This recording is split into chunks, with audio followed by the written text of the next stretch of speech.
মায়ের বাড়ির জীবন এবং শ্বশুর বাড়ির জীবন এই দুই জীবনের মধ্যে কিন্তু দুইটা পার্থক্য আছে, কিন্তু এই দুইটা পার্থক্য কী আছে সেটা কিন্তু আজকে আমি আপনাকে বলবো।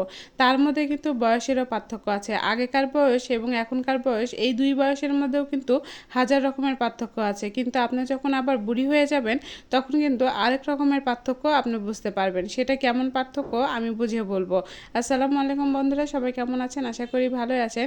এই যে সকালবেলা ঘুম থেকে উঠেছি অনেক ভোরে, আর ঘুম থেকে উঠে কোনো কাজকাম না করেই মনে হচ্ছে যে আমি এখন শুয়ে থাকি, কারণ রাত্রে একদমই ঘুম হয়নি। শরীরটাও কেন জানি 2 দিন যাবত একদমই ভালো যাচ্ছে না, আর মনের ভিতরেও কেন জানি একদম একটা ফাঁপড় ফাঁপড় ভাব। যাই হোক, সেদিনকে অনেকখানি বেড়াই আসছি, তারপরেও কিন্তু ভালো লাগছে না। আর কয়দিন আগে মায়ের বাড়ি থেকেও ঘুরে আসলাম, তারপরেও কেন জানি মায়ের কথা খুবই মনে পড়ছিল।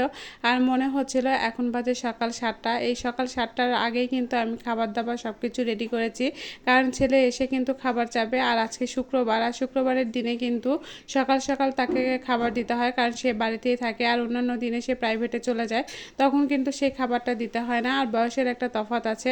আগে যখন ঘুম পাড়তাম তখন মনে হয় যে আর একটু যদি ঘুম পেড়ে নিতাম, তখন 9টায় কি 10টায় কি ঘুম পাড়তে পারতাম। আর এখন একদমই হয় না। ছেলে বড় হওয়ার পরে মনে হয় যে বয়সটাও বাড়তি হচ্ছে, আর অসুখ বিসুখও যেন দিন দিন কেন জানি বেড়ে যাচ্ছে। আর এই যে পায়ের ব্যথা, এত প্রচণ্ড পরিমাণে পায়ের ব্যথা বেড়েছে, আর ব্যথাতে মনে হচ্ছে যে আমি ধাপই ফেলতে পারছি না। তারপরেও কিন্তু হচ্ছে আমার যতই কষ্ট হোক তারপরেও করছি। কিন্তু মায়ের বাড়িতে যখন ছিলাম, বিশ্বাস করেন, আমার 9টায় কি আর 10টায় কি আর 11টায় কি, আমি যখন ঘুম থেকে উঠতাম খালি ঘুম থেকে উঠে ব্রাশটাও করতে মন চায় না। ওখানে গেলে এতই আলিশতা লাগে, মানে ওখানে ঘুম থেকে উঠে মায়ের খাবার তৈরি করে রাখে, শুধুমাত্র খাবার খাই। আর এখানে খাবার খেলাম কি খেলাম না, কেউ কিন্তু খোঁজ খবর নেওয়ার মতো কেউ থাকে না। যাই হোক, শুধুমাত্র আমি একটাই মা। আর আমার মা কিন্তু হচ্ছে এখন এরকম কথাই বলতো যে যখন মা হবি তখন বুঝতে পারবি। এখন বুঝি, যেমন সন্তানের জন্য আমার সকাল সকাল খাবার তৈরি করতে হচ্ছে, তেমনই কিন্তু হচ্ছে আমার মাও আমার জন্য কিন্তু সকাল সকালই খাবার তৈরি করে দেয়। যেমন সে আমার জন্য আমাকে ভালোবাসে, আমার ভাইকে ভালোবাসে, তেমনই কিন্তু আমি আমার সন্তানকেও তেমনই ভালোবাসি। কিন্তু বিশ্বাস করেন, এখানে যদি আমি না খাই, আপনাকে কেউ বলবে না একবার খেয়েছো কি না, এই কথাটা জিজ্ঞাসা করার মধ্যে কেউ নাই। কিন্তু সন্তান মাঝে মধ্যে বলে যে মা খেয়েছো কি না। আর দুপুরবেলা যখন হাজব্যান্ড বাড়িতে আসে তখন কিন্তু হঠাৎ করে বলে যে খাবার খেয়েছো, শুধুমাত্র এতটুকুই। আর রাতে যদি না খায়, মা কিন্তু রাগ বাগ করে তারপরে কিন্তু সেই খাবারটাই খাওয়াই ছাড়ে, কারণ যদি না খায় তাহলে অসুস্থ হয়ে পড়বো। আর এখানে যখন খেতে মন চায় না তখন খাই না, যখন খেতে মন চায় তখন কিন্তু খাই। যাই হোক, এখানে কিন্তু আমার সংসারে তেমন কেউ নাই, শ্বশুর শাশুড়ি নাই বা অন্য কেউ নাই যে আমাকে বলবে যে এটা খেলে কেন, ওটা খেলে কেন। কিন্তু তারপরেও কেন জানি মনে হয় যে আসলে শ্বশুর শাশুড়ি বেঁচে থাকতে একরকম ছিল, এখন একরকম ছিল। সব কিছুই কিন্তু দেখবেন এক এক রকম এক এক সময় একটা আসে।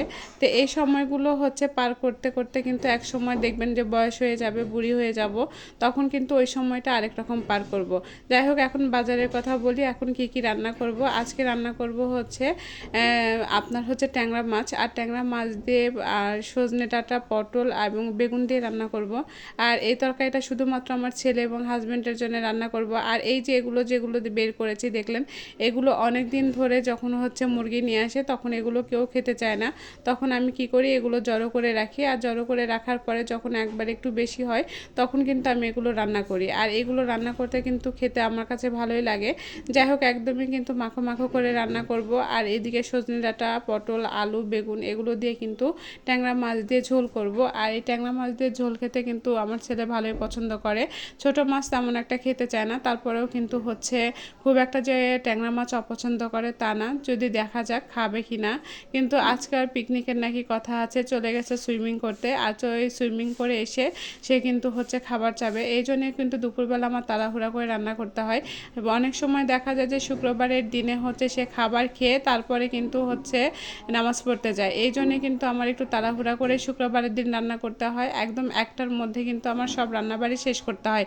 এসেই বলবে যে মা আগে খেতে দাও, তারপরে হচ্ছে আমি গোসল করে নামাজ পড়ে তারপর আসবো। তারপরে খাওয়ার পরে আপনি ওকে যত বকাবকি করেন, যতই কথা বলেন, সে কিন্তু কোনো কথাই কানে নেয় না।